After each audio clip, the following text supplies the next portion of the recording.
Greetings, friends, and mostly enemies. Welcome to Garden. We got a very special chapter today. Yes.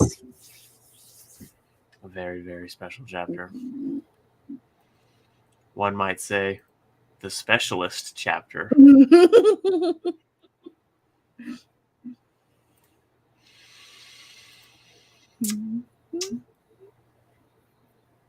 I've never been big on excess ceremony. And Caitlin. What? It was telling me you were live. Not that it needed to do that, but okay. Silence you.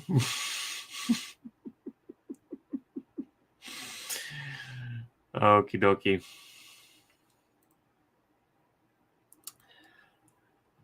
All right, everyone. Garden of Lies, Chapter 20, Room 314, Archive, Adam. Back at the Element, the rest of the gang has managed to find us a spot. On the third damn floor. Each floor has its own bar serving it. Only one kitchen, though, so the food took a while to get here. The inside of the building is huge and grandiose, like they really want you to know this is the most legendary bar in the Empire. I have to admit, though, I'm 3 drinks in, each one a new drink, and each time I start my new one, I think to myself, it's the best booze I've ever had. Better be for the outrageous prices. Some poor mare is actually going to get mounted by that behemoth? Murday asks. I tip my glass and take a sip. Stable owner seemed like she knew her craft. I'm more worried about Goliath trampling her than the mare. Assuming we manage to hang around long enough for her to actually breed him, Murday adds. Where's that confidence you usually display, long man? Amnes teases him from across the table. I'm confident. Competition just looks stiff as all. And lots of it. Not sure the last picks are going to have much of a shot. I nudge him hard in the ribs. Come on, Murday. You sound like class before the Kara knocked some sense into him. Show me some spine, tall boy. Steergold slams a flagon on the table after gulping down its contents. The third pack of the 600th year will show this whole town what it's made of, Stir declares, full of bravado and beer. Easy. Let's not rustle up trouble, Pogs chastises Stir. Loosen up a bit, Phage, Amnes comments. Everyone is getting fired up. Look around. And she's right. The entire bar, front to back, top to bottom, is vibrating with voices, heartbeats, and raucous jubilation. Steerguild slamming a flagon is rather tame and civilized compared to some of the activity.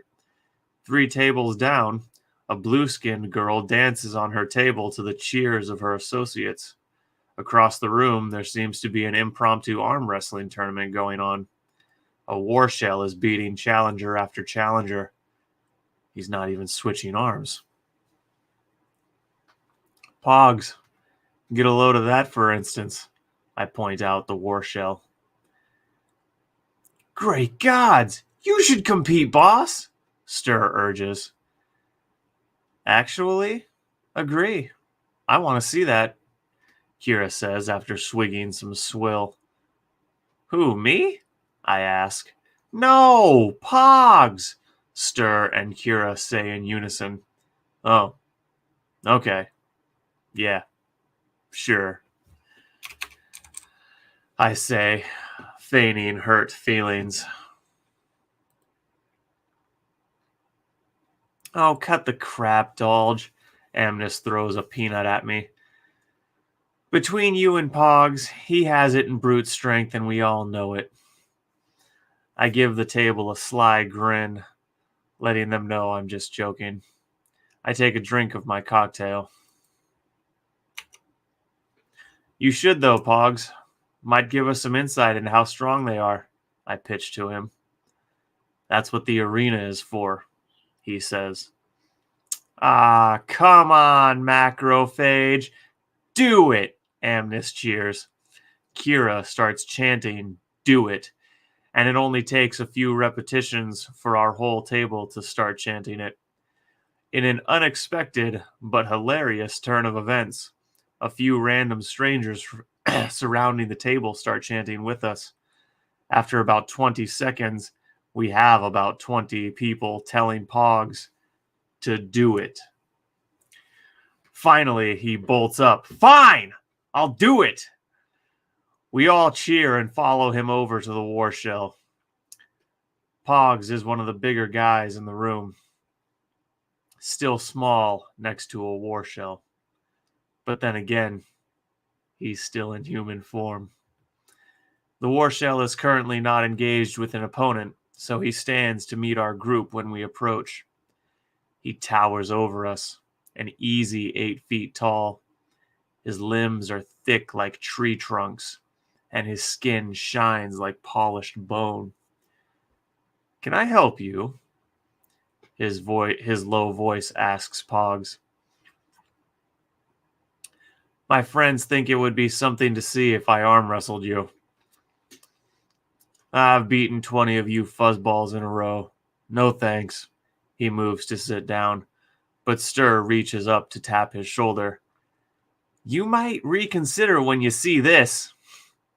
Everyone in the room looks to Pogs, who looks around before sighing in defeat and removing his shirt. Then he starts to change. Pogs was eating in preparation for tomorrow. He ate enough food for 5 people. He could get just as big as he did during the hunt if he wanted, but he stops at 7 feet tall and doubling his muscle mass. The room has gone nearly silent. Whispers of Phage and Ironheart can be heard spreading. So my pack's exploits even managed to travel ahead of us to the capital, huh? Neat. The war shell grins. Okay, I'm game.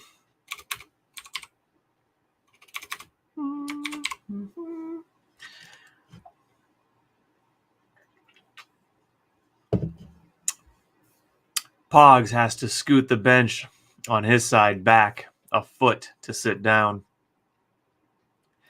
I'm going to use my fresh arm. Out of respect, the war shell says. Pogs nods. They clasp hands and get fully settled in. They each grab an end of the thick mahogany table. Mugs and plates are cleared away. Can we get a cute dame to officiate this? The war shell shouts. Kira bounces forward. I will.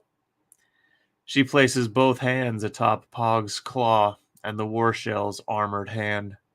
Her own hand hilariously small in comparison. Losers owe winners a drink, the war shell says. I brew. I'll give you some I made myself, Pog says. They nod to each other. Kira lifts her hands. As soon as her hands were out of contact, The table groaned like a carapace stepped on it, but neither man's arm moved an inch. The shouting in the bar is insane. I hear people making wagers. I see Murr put 5 silver rin on Pogs. Stir does the same. Even the bartender and his barmaid are standing on the bar to see over the crowd to look at this. A few seconds in, their arms start to vibrate in place. Pog's veins are bulging in his neck. You can see the outline of his dark veins even through his fur as they desperately rush blood and sugar to his muscles. The war shell is huffing breath out. I look at his other hand gripping the table's edge. The wood is splintering under his grip. Pog starts growling intensely. The war shell starts screaming his lungs out. It's been a minute. The wood groans again, and the table cracks. A 10 and 7-inch crack erupting from the Titan's elbows. Still, they don't stop. Blood begins to run down both of their arms. Their respective claws have pierced the other's hand. Still, they don't stop. The shouting and bet placing have died down as people, myself included, simply stare in sheer amazed bewilderment. I begin wondering whose arm is going to break first. Then, the cracks under the elbows groan for the last time. They shoot down the length of the table, meeting in the middle, and the inch-thick mahogany table splits cleanly in two, right down the middle. The two men lurch forward and crash into each other, now without support. They manage to get sorted out and push off the floor and broken table to stand and face each other. The gathered masses are silent. No one is quite sure what to do. They stare each other down, breathing heavily. When the bartender for this floor shoves his way into the circle, the maid close behind him. He holds a hand out to his side, and the maid places a bottle of a bright amber liquid in his hand. You gentlemen owe me for the table, but this bottle of Magnatorus mead, this is for you. The maid presents 2 flagons, and the bartender pours as the crowd goes batshit. He hands the 2 titans their mead, and Pogs offers his hand. The war shell clasps my friend's wrist without hesitation. Didn't catch your name, my friend shouts over the bedlam. The war shell smiles and stands tall. Akupara, Titan. Akupara joins us along with his 2 friends, and we all spend the next 2 hours trading stories and banter. I learn a lot about the desert shifters from him. I familiarize his name to Aku when I address him. He laughs, but doesn't tell me why it's funny. Me and Pogs seem to be He and Pogs seem to be fast friends. Aku is to Pogs as Sin is to me, at least by my measure. At some point, the conversation turns to wrestling because the war shells are so strong but slow. Grappling is their preferred mode of close combat, Aku informs us. Speed doesn't matter if you can crush your opponent's bones like kindling while he can't scratch you, Aku says. I have to admit, it's hard to argue with that logic. Steergild got swept up in the excitement of the tavern and is a little too drunk for his own good. He challenges one of Aku's friends to wrestle. You do not wish to do that, little man, Aku informs Stir, who shrugs off the warning, so now we're all walking outside to see Steergild get folded like a sheet. Please don't break anything.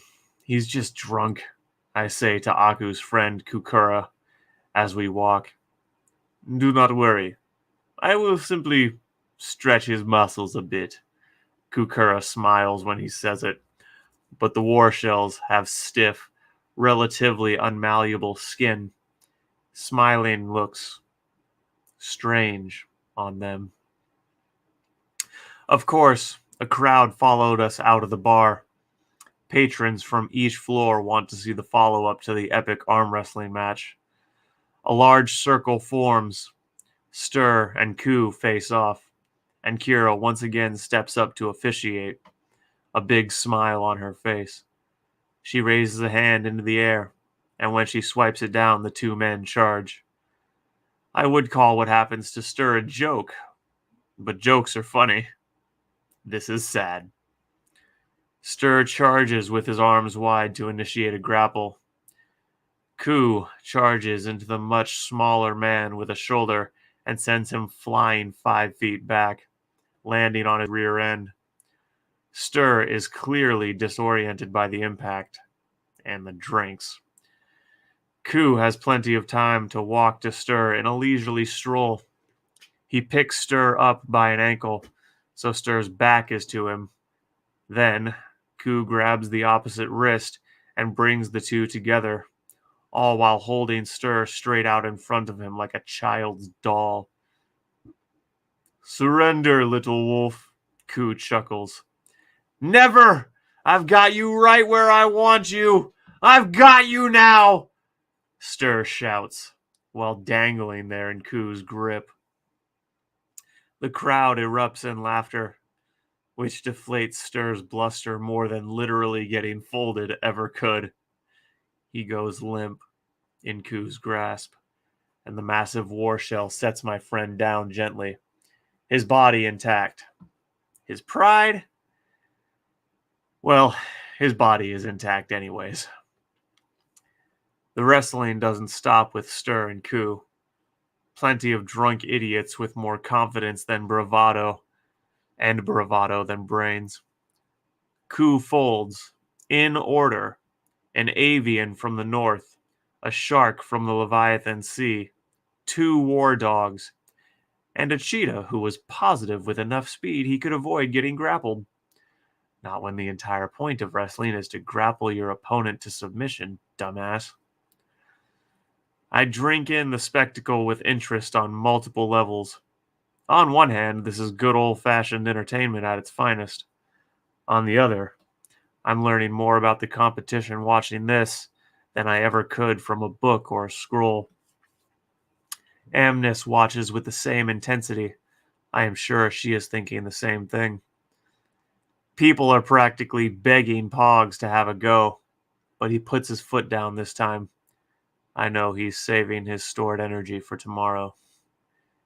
Yet a third war dog steps up for his turn to be made into living origami. Just before Kira drops her hand on the 8th match, 5 guards clad in the official leather armor of the Empire Guard break into the circle. Instantly, people start dispersing. Unsanctioned brawling is prohibited in capital streets and buildings. Disperse immediately. That makes the rest of the crowd start shuffling off. And shortly, the circle is gone, and everyone is back in the bar or out of sight. The guards have a quick discussion amongst themselves. 3 walk off, but 2 stay behind and take up positions nearby. The fun is over, it seems. At least no one got in trouble. Seems like the guard here is reasonable, at least. So much time passed watching people embarrass themselves against the desert titan that it's dinner time. I propose to everyone we look for Tenna and Bastion and rooms to stay in at the Greenfield Inn. So after we all go to the stable and fish our packs from the wagon, we start looking for it. The Greenfield Inn proves to have its name because it's on the western side of outside. So far west, it's almost out in the Great Plains. It's a 1/4-mile walk from the nearest building. I have to admit, though, the quiet is nice. Inside the city, it's too damn noisy for my taste.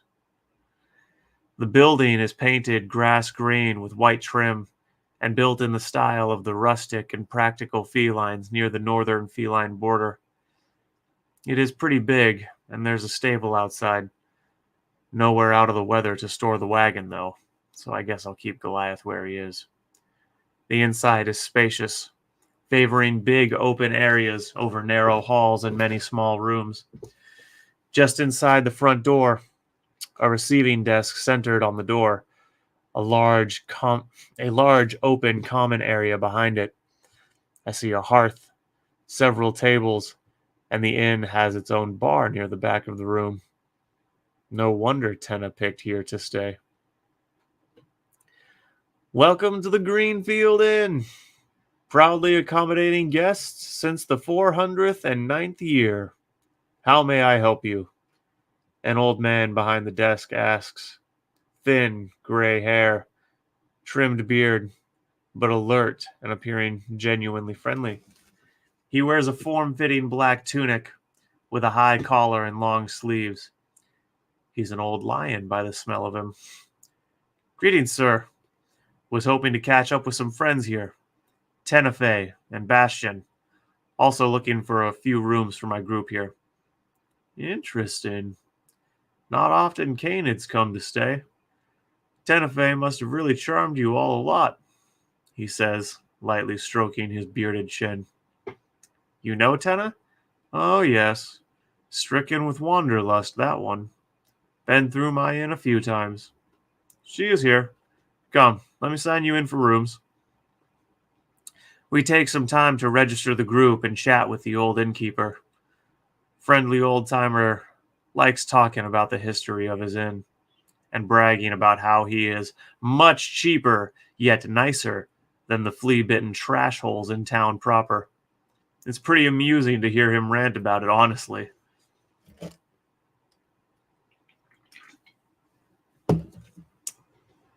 After he shows us all to our rooms on the second floor, the bathing area in the stream out back, and tells us when dinner is served, I go find Tenna. Her room overlooks the western plains. I knock on the door. That you, Sendis? My friends arrive? I hear her calling as she approaches the door. Oh, Dalgy Poo, she says when she opens the door and clamps onto me for a hug. Dalgy Poo? Don't you have nicknames in Three Fang? I have a state-honored nickname. Mad Wolf. Too serious. You're Dalgy Poo to me. She pats my head, mocking me. Sometimes I think half our dynamic is her mocking me in such a way I can't really get mad about it, and me glaring at her over it. So, Bastion around? I ask, not seeing or smelling him in her room. Nah, he said he would be here later. Has errands or something. We end up lounging in the common area with the rest of the gang. I'm enjoying my time here more than at the Element. The famous tavern was fun and exciting, but relaxing with my friends by a cozy hearth beats it almost any day. Class takes off after a bit, says he has an errand to run as well. He asks Myrrh to tag along, act as his interpreter.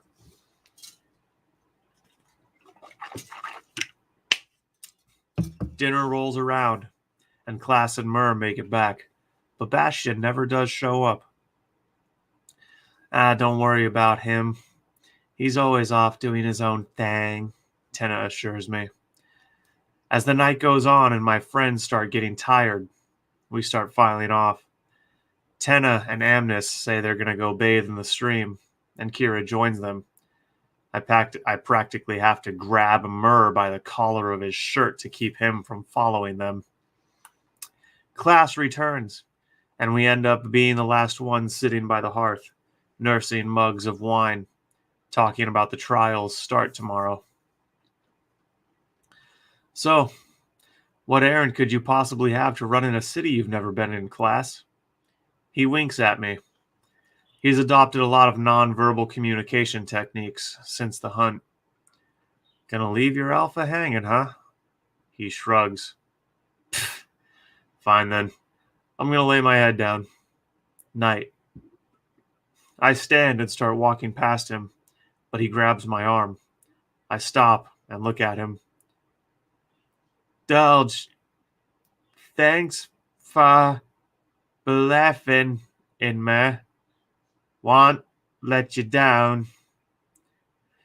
Courageous clasping cavat. Are you going soft on me? I tease him. He smiles and shakes his head, releasing me. Good night, old friend. We'll give him void in the morning, I say, as I walk away to find sleep.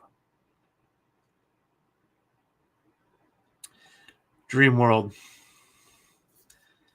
I wake up, not in the void, but in an endless expanse of blue sky. It is as if I stand among the clouds. A heavy a heavy mist is up to my knees. I stand in the strange half man, half beef. Jesus Christ. Yeah, half beef. A heavy mist is up to my knees.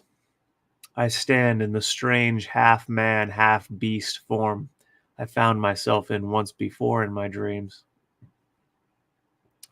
Angel stands in front of me, just out of arm's reach. She is covered only by the thick mist. It hangs around her as if it were a dress. The entity walks out of the mist from behind her, but it's different now. Its torso and head are completely white, and only its arms below the elbow and legs beneath the knee are black. It stops just behind her off to the left. When it speaks, its teeth are black too. It's time for the truth, Dulge. Once you know, there will be hope. We might still make the rendezvous. Something about it seems different besides the difference in appearance. Its tone of voice, the way it carries itself. You're somehow separate from the Dark One, aren't you? Yes, we are as different as the two sides you wear now. Two sides, same coin. Why is Angel here? I mean, not that I'm complaining. She looks good in mist. I showed her to you so there could be no mistake. She has caused this change to occur in you. She has stabilized what was slowly crumbling. You will need her until... Until what? Until you learn the truth. Oh boy, yay. More riddles, more mysticism. Well, you're obviously separate from the Dark One. You got a name? Just calling you the entity feels weird. You may call me what Edward called me. Wait, what? I am chaos. Dulge, wake up! My eyes shoot open. Angel is standing next to my bed, illuminated only by the faint moonlight filtering in through the window. She wears form-fitting black clothes. Her hair is in a tight braid. She has no scent again. I reach out and take her hand to make sure she is really here. Oh, good. You're real. Of course I'm real. Now come. We don't have much time. There she is. The girl from the supply shed. The one who asked me to fell an empire. She finally reappears. I sleep naked, so... Oh, right. Okay, I'll step out. Hurry up. She blushed a little. I guess the soft damsel is still underneath the hard facade. Whatever is going on, it seems urgent and serious. So I dress the part. I don my armored kilt, strap on my swords and shifting sandals, and wear my reinforced hunting leather shirt. When I step outside my room, Angel instantly starts down the hall, waving me along. Her steps make no sound, despite the fact she is moving with haste. I take my cue from her and move silently as I am able. I start to form a word, but she raises a fist to let me know not to speak. I guess we're going maximum over sneak right now. Once we are outside and a few hundred feet from the inn, she turns to speak to me. It's time for the truth.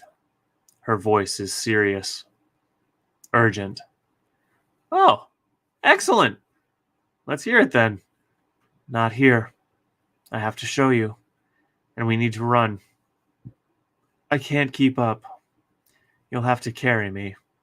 And no crazy parkour this time. Parkour? Right. You don't know what that is yet. Just no more crazy stuff unless absolutely necessary. I'll point the way. Let's go. She's acting odd, but I trust her. Not totally sure why I trust her at a time like this, but I do. So I shift and help her up onto my back. Hold on tight, I say, a wolfin grin on my lips. She lightly slaps the back of my head to inform me she is not amused. True to her word, she literally points the way. We charge into the city full tilt. I slow down only enough to corner. Avoid the guard as much as possible, she whispers urgently in my ear. I nod and use my nose and ears to successfully circumnavigate not just the guard, but as many living bodies as possible. I get the feeling it is for the best if no one can track where I am going. She guides me to the southwest corner of the New Eden Wall. The lake is massive and pristinely tailored and kept. Not a retaining wall rock out of place, not a branch or leaf on the sand. We stop right where the grounds starts to slope down into the retaining wall of the lake, and she taps my shoulders to be let down.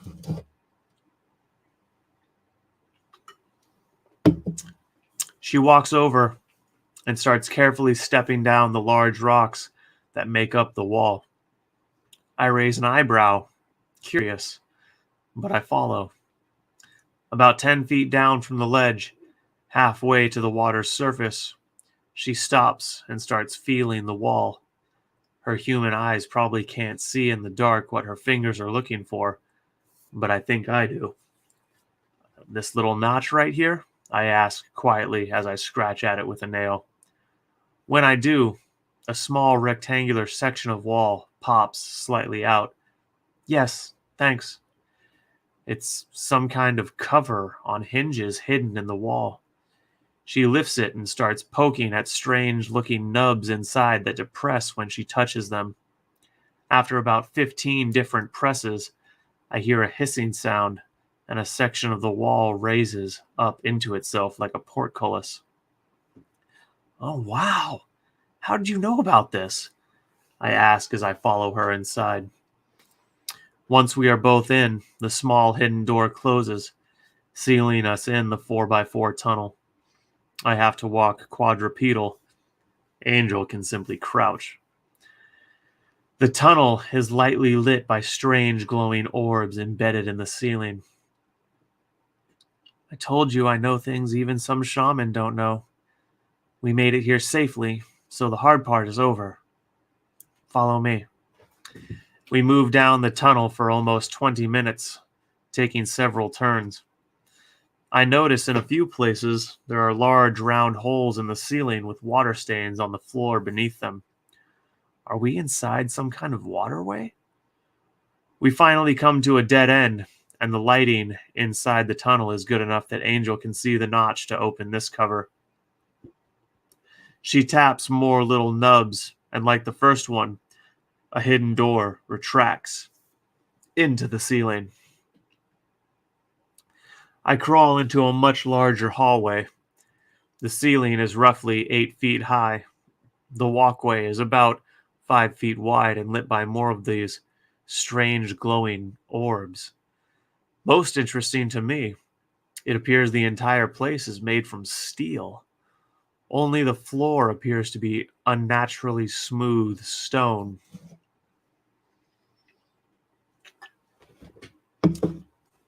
Angel, where are we? I inquire, following her as she begins walking down the hall. Underneath New Eden. What? Are you insane? Being here is an instant death penalty. They won't even hold a trial for show. Calm down. Only a few people even know these tunnels exist, and none of them, who are our enemies, ever come here. For our sakes, I hope you're right. I follow her around several bends. We pass what I can only guess are doors, though I see no way to open them. Until after a few minutes of walking, we stop in front of a door. Room 314. Archive Adam. I read aloud.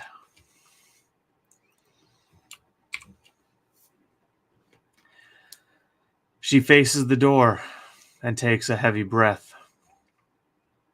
Dolge, this is your last chance. No going back. No wishing I had given you more warning. We step inside. Your course is set. The truth revealed. If you want to go back, I'll take you back. I won't hate you or abandon you. You're joking, right? Open the damn thing. Let's see this big secret. She turns her head and smiles, clearly worried I would back out. She looks happy and relieved that I'm standing by her, even after her most grave warning. A third time, she lifts a little cover and presses 10 times. Invalid input. A strange voice says from nowhere. I crouch, looking for who said that. Shit, sorry, don't worry, it was just the door. She reassures me. A talking door? What kind of magic is that? You're about to find out. She taps again. This time, the same strange, disembodied voice says, Secure area. Enter second authorization. Angel taps another 10 times. There is a hissing sound, and the door slides into the wall to the left. We enter a room better lit than the hallways. There's a strange bench on a nearby wall with many of those strange nubs on it. The large rectangular room is mostly filled with glass and metal cases containing rows and rows of pristine, old, and weathered and ornate books.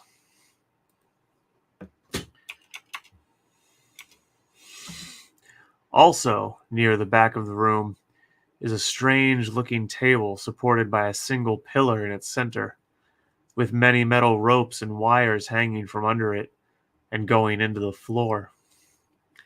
As soon as we enter, Angel walks over to the bench and starts tapping away.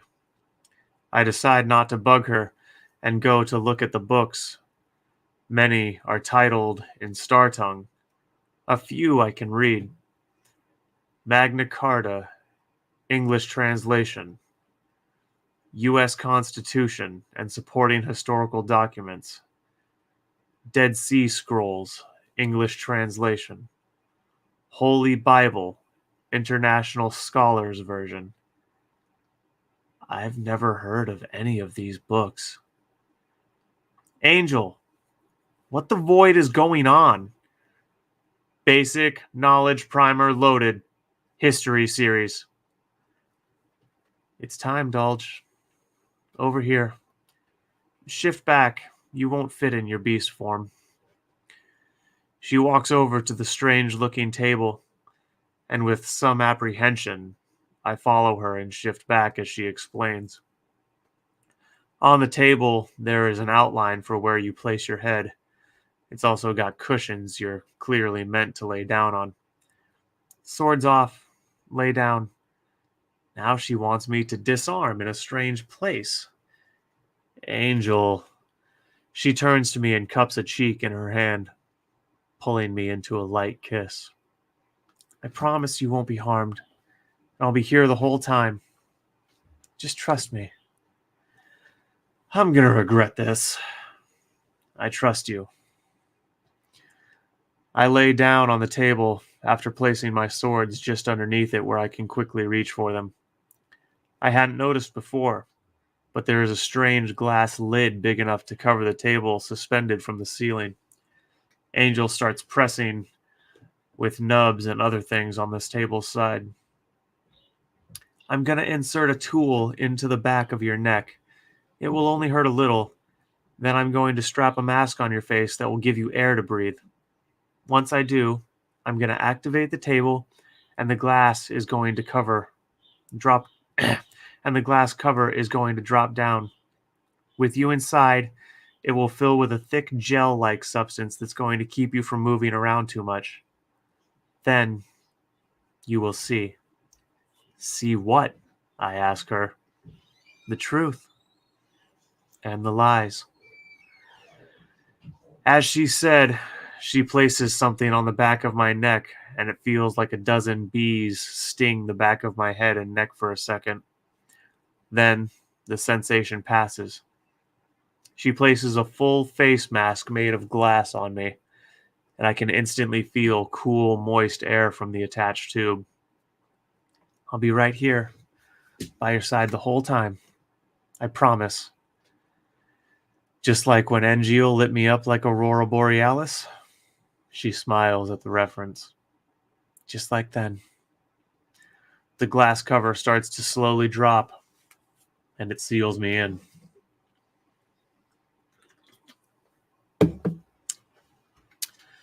Initiating knowledge primer. Please hold still and stay calm. That voice gives me the creeps. But, just as she said, a thick, slightly warm and clear gel fills the little room created by the lid. The gel is thicker than any other non-solid I have ever encountered.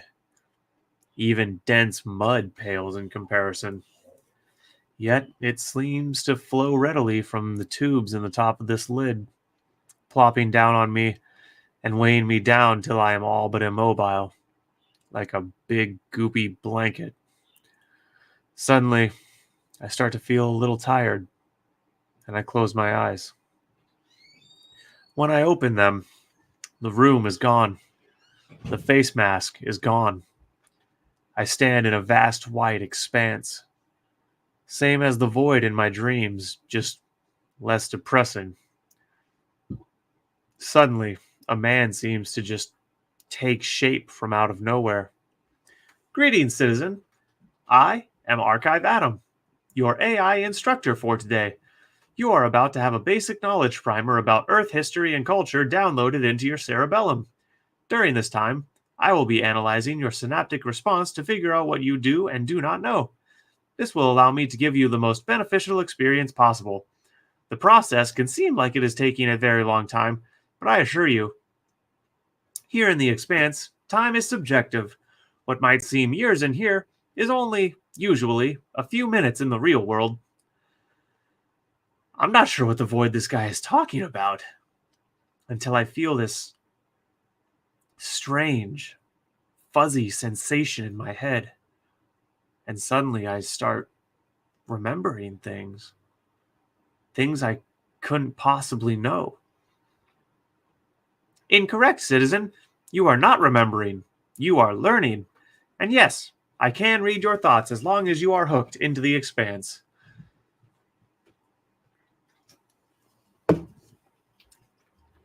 What's... Ah, you are unfamiliar with the Expanse. The Expanse is a virtual world created inside the mainframe of the archive to facilitate the process of neural downloads and simulations. Here, let me add a basic understanding of the technology to your primer. I need your consent to do so. I consent. Excellent choice, citizen. New information is constantly manifesting in my head. Occasionally I hear, see, smell, or feel things. Adam reassures me this is a normal as my brain assimilates the new information. At first, I don't understand any of this, But no sooner do I think about it than Adam says he will adjust the primer, and suddenly understanding washes over me. I'm learning about the dead world, Earth, the human homeworld, my ancestral homeworld. Why have the shaman never told us its name? I stand here in the expanse for what seems like days, learning, asking Adam questions at the speed of thought. He asks for consent to add to my primer 3 more times. I consent each time, drinking in the knowledge. Angel couldn't have been more right. There is no going back. We left Earth on massive spacecraft called arcs when super volcanoes erupted, blanketing our home in volcanic ash. The ensuing ice age was cataclysmic. Why have the shamans kept this secret? Where is all this technology now? Why did they create the fake religion of Magnetoris? I am sorry, citizen. That primer is under more secure authorization, and I cannot add it without external authorization from your operator. Ah, yes, I mean Angel.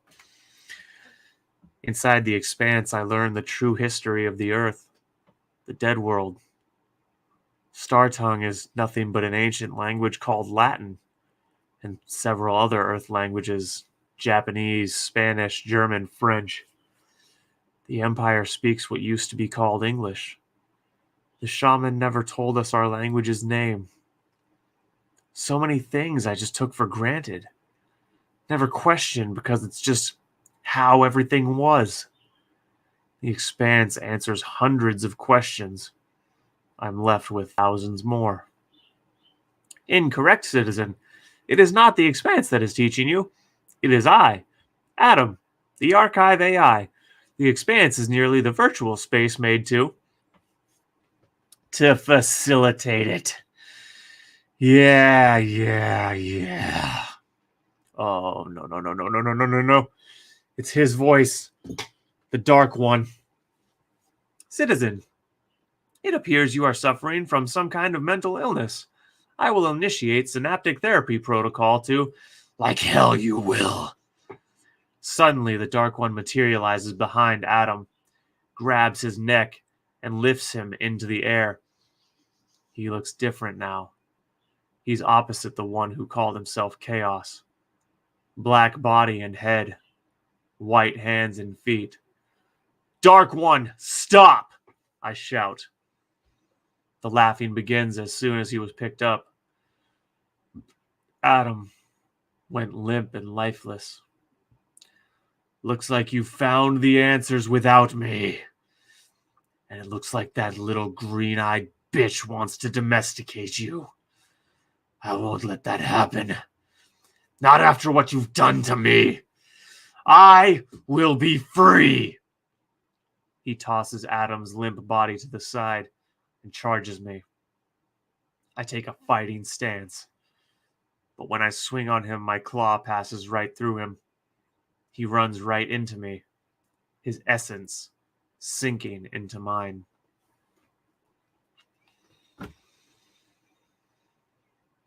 Chapter 20. Archive. Adam.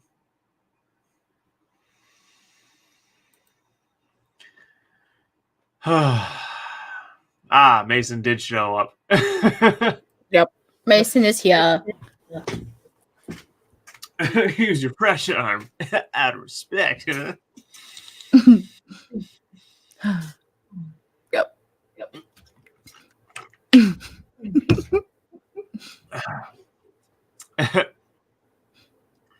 I've got you right where I want you. So the I got you right where I want you line. Mm-hmm. Actually something from my childhood. I used to say that to me and my dad would wrestle when I was a kid, and he used to me like a sheet. And I'd say that. He'd have me wrapped up in a ball. And I'd be like, I got you right where I want you. I got you now, Dad. Be like, sure you do. He would laugh every time. I'm just letting you dangle here to lull you into a false sense of security.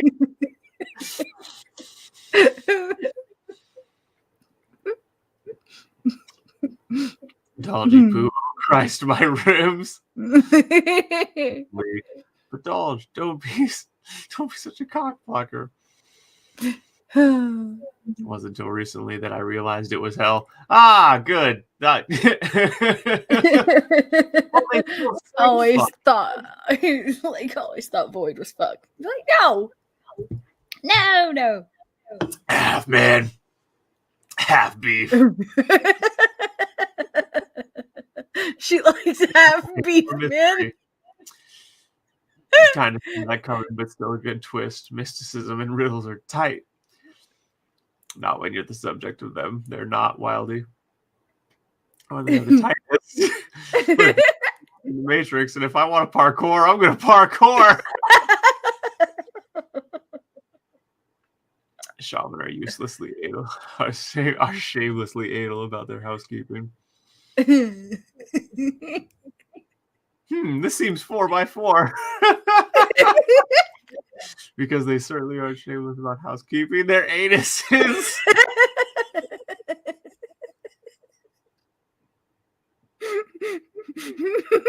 Keep adventurous, everybody. Yep. Dolch, we're underneath the lake, buddy. Work it out, homie. Oh, sure, by 4, but the roof is about 8 feet. What kind of interior decorator are you? Planet Rebellion kind of goes with the territory, buddy. Yeah. Brick like biblical references are tight. Magic or tech? Decided. It's tech. Ooh, I am excited as fuck. What? I fucking knew it. The part of the book where I jumped up from my chair and made finger guns at the computer. Yes. My metaphorical balls are about to explode. Hard left into sci-fi, right to the fucking face. I am Morpheus. Sci-fi punches to the face are tight. I know kung fu. I fucking knew it. Oh. Yes, Mason, you did. I was actually just commenting on Caitlin when I was walking to the store to get my can of breakfast. I was like, how is it that this blind motherfucker saw right through me, the first breadcrumb I drop, all the way back in chapter 2, and he instantly picks up exactly where this is heading?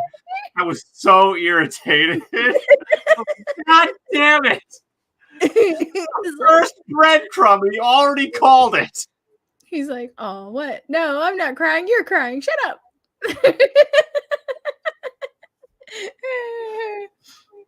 Oh, man. Oh, man. Or you were like, oh, I'm Mason.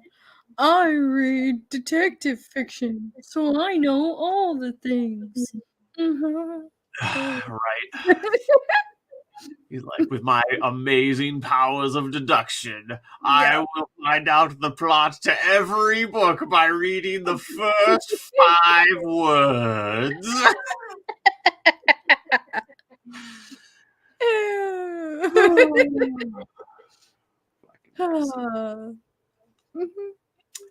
So yeah, that's the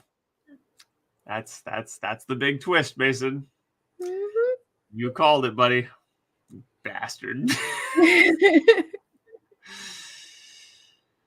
But I hope at least it was I hope at least I still executed it well, and you know, some of the nitty-gritty details might have. It was just me thinking, what would this be if I was doing it? Gotcha. Yeah. I can't wait. Now that you know that, we're gonna have some good conversations in the following days. And I'm super excited. Oh no, dude, you totally threw me off. I had decided I was nuts. Oh man. Well, that makes me feel a little better. But yeah, man, I'm so excited for you to start putting all the dots together and connecting the dots on the world building and man, I'm gonna have to like do read-alongs on the Patreon or something so that you can get access to the second book, man, because I absolutely have to have to get your commentary on the second book, man. Some of the world building in there is so lit, Mason. You think the world building in book 1 is good? Oh man.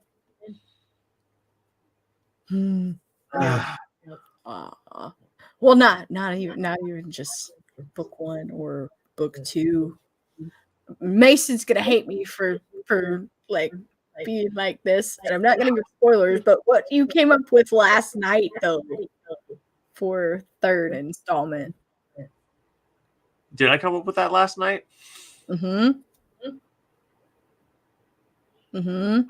thought the only thing I came up with last night was just that one line of dialogue.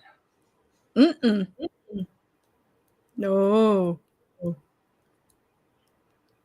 I don't remember what you're talking about then.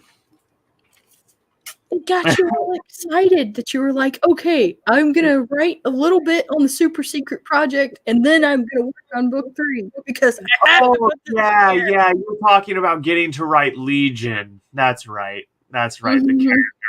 Yeah, Mason. Small spoiler for you. There's a character in the third book called Legion, and man, I can't wait till you get introduced to Legion. Legion is gonna be the best. Oh man, I can't wait to write Legion. Best of all. But yeah.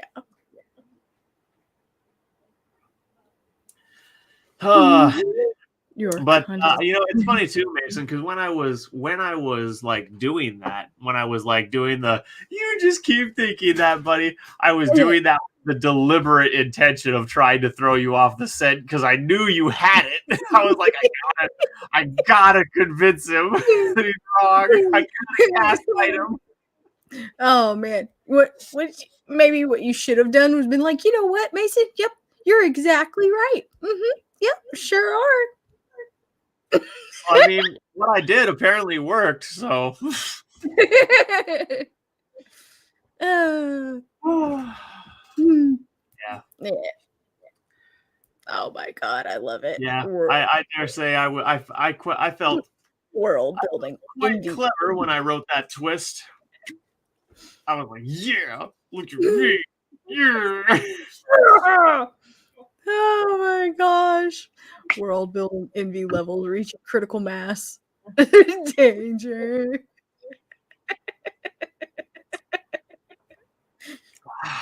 So yeah. So yeah, that's the Garden of Lies, chapter 20. And so Mason, you'll never know this if I don't tell you, so I'm going to tell you. What's a fun little fact about chapter 20 is if you buy a physical of my book and you look at the table of contents, chapter 20 actually isn't listed for exactly the reason that it's like the world building of the book extends to the actual physical book in real life. Like because the shaman are trying to hide all this stuff, so it's not even listed in the table of contents in the physical book. I thought that was clever. Yes. I'm sure it will, my friend. I'm sure it will. Yes. Okay. I've got to read of it. Next week, there's going to be sort of a 2-for-1 special. Yeah. The next 2 chapters are both kind of micro, so I'll do both. I'll do both of them in one. He said, "Oh, so meta. I love it." Thank you. I thought it was kind of clever. It's great. And y'all, man, now I am so excited for you to see how I wrap the book up. Man, some of the stuff at the end here. I think my best chapters in the whole book in terms of the writing and how fun the story is probably chapter 24 and 25 in terms of just the sheer fun of reading the story. Mhm. So, yeah. Yeah. Alrighty. Everyone who was here and who will be here in the future, thank you for being here. Your support means everything to me. Everything. Do me a favor and share this around. Nothing helps more than sharing this and telling people who like fantasy, hey, this awesome fantasy book is free on YouTube. Check it out. Yeah. And I'll see you guys next week for the next 2 chapters. Welcome to Garden. Look to the skies, travelers. Peace. You're right, Caitlin. Duh. Dun, Dumbass.